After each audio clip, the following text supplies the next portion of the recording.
कृष्णाय नमः। श्री गोपीजन वल्लभाय नमः। श्रीमदाचार्य चरण कमलेभ्ये नमः। श्री गुसाई जी परम दयालवे नमः। श्री गुरुवे नमः। अपने माथे बिराजता सेव्य स्वरूपाय नमः। सर्व वैष्णव ने जय श्री कृष्ण। गत वीडियो में आपणे कृष्णाश्रय અને વિવેક ધૈર્યાશ્રય આ બે ગ્રંથો જોયા। આજે આપણે ચતુશ્લોકી જોઈએ। ચતુશ્લોકીની અંદર 4 શ્લોક આવેલા છે અને આ ગ્રંથ 1580-81ની દરમિયાન લખાયો હોય એવું માનવામાં આવે છે। ભગવાન દાસ સાચોરા અને રાણા વ્યાસ આ બે સેવકોને આ ગ્રંથ શીખવાડ્યો હતો। રાણા વ્યાસ ગોધરાના નિવાસી હતા અને પોતાને ખૂબ વિદ્વાન સમજતા। આમ પોતાની બુદ્ધિમત્તા પર એમને બહુ જ ઘમંડ હતું, પણ જ્યાં પણ ક્યાં વાદ કરવા જાય, વાદ વિવાદ એટલે ચર્ચા કરવામાં જાય તો ત્યાં હારી જાય, એટલે એકદમ ડિપ્રેશનમાં આવી ગયા અને એમ થયું કે નહીં, હવે તો મારું જીવ વ્યર્થ છે, એટલે મારે તો હવે ગંગાજીમાં ડૂબી મરવું છે।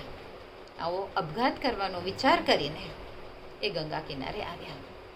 ત્યાં ગંગા કિનારે મહાપ્રભુજી પધારેલા હતા। એમની સાથે એમના સેવકો હતા, કૃષ્ણદાસ મેઘન। તો દૂરથી આ રાણા વ્યાસે મહાપ્રભુજીને જોયા પહેલાં એમ લાગ્યું કે આ કોઈક દિવ્ય મહાપુરુષ છે, તો મરવા પહેલાં એમનો હું આશીર્વાદ લઈ લઉં, એવો પણ એના મનમાં વિચાર આવ્યો। અને ત્યાં સેવકોએ મહાપ્રભુજીને જે પ્રશ્ન પૂછ્યો હતો કે જો કોઈક અપઘાત કરીને પોતાનું જીવન ટૂંકાવે તો એની ગતિ શું થાય, ત્યારે મહાપ્રભુજીએ કહ્યું કે આવી રીતે પોતાનું જીવન ટૂંકાવવાવાળાને 7 જન્મ સુધી ઉદ્ધાર થતો નથી। તો આ બધો વાર્તાલાપ પણ આ રાણા વ્યાસે સાંભળ્યો અને એ તરત જ મહાપ્રભુજીના શરણે ગયો, દંડવત પ્રણામ કર્યા અને વિનંતી કરી કે મારે આપના શરણે આવવું છે, આપ મારો સ્વીકાર કરો। મહાપ્રભુજીએ બી એને દૈવી જીવ જાણીને એને આત્મનિવેદન એટલે નામ નિવેદન કરાવડાવ્યું, પોતાનો સેવક બનાવડાવ્યો અને પછી બીજે દિવસે ચતુશ્લોકી ગ્રંથની રચના કરી, એટલે કે આ 4 શ્લોક એમણે રચ્યા અને રાણા વ્યાસજીને એનું પૂર્ણ સુંદર રીતે નિરૂપણ વિવેચન સંભળાવ્યું, સ્પષ્ટીકરણ બધું સમજાવ્યું અને કહ્યું કે જાઓ હવે પંડિતોથી વાદ કરીને આવો। બસ આ એક વચન, અને આ એક જ વચનમાં કાશીના સર્વ પંડિતોને રાણા વ્યાસે હરાવી દીધા, જીતી ગયા।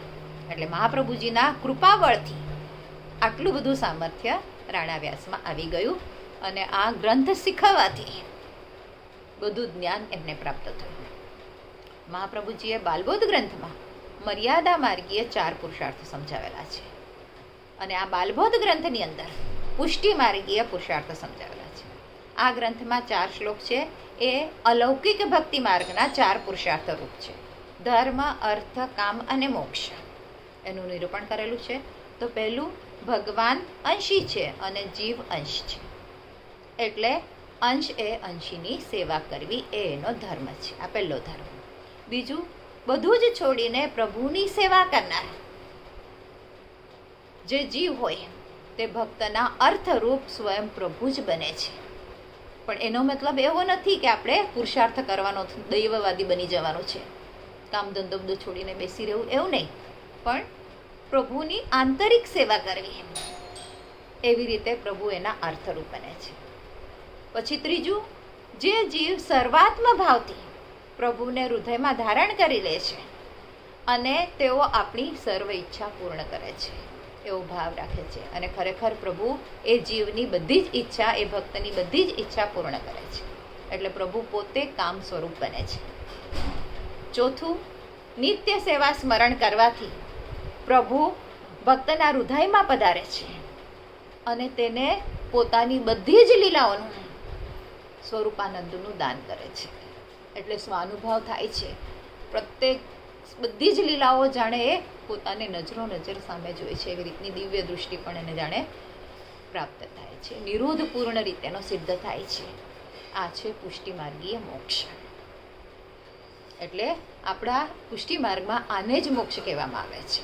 સતત પ્રભુનું સ્મરણ કરી પ્રભુમય જીવન થયું, પૂર્ણ રીતે નિરોધ સિદ્ધ થયું.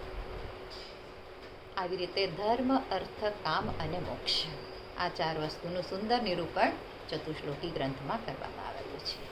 આજ માટે આટલું જ. આજના મારા વચનોને પ્રભુ ચરણોમાં સમર્પિત કરું છું. કૃષ્ણાર્પણમસ્તુ. જે કાંઈ ભૂલચૂક થયું હોય તે માટે ક્ષમા ચાહું છું.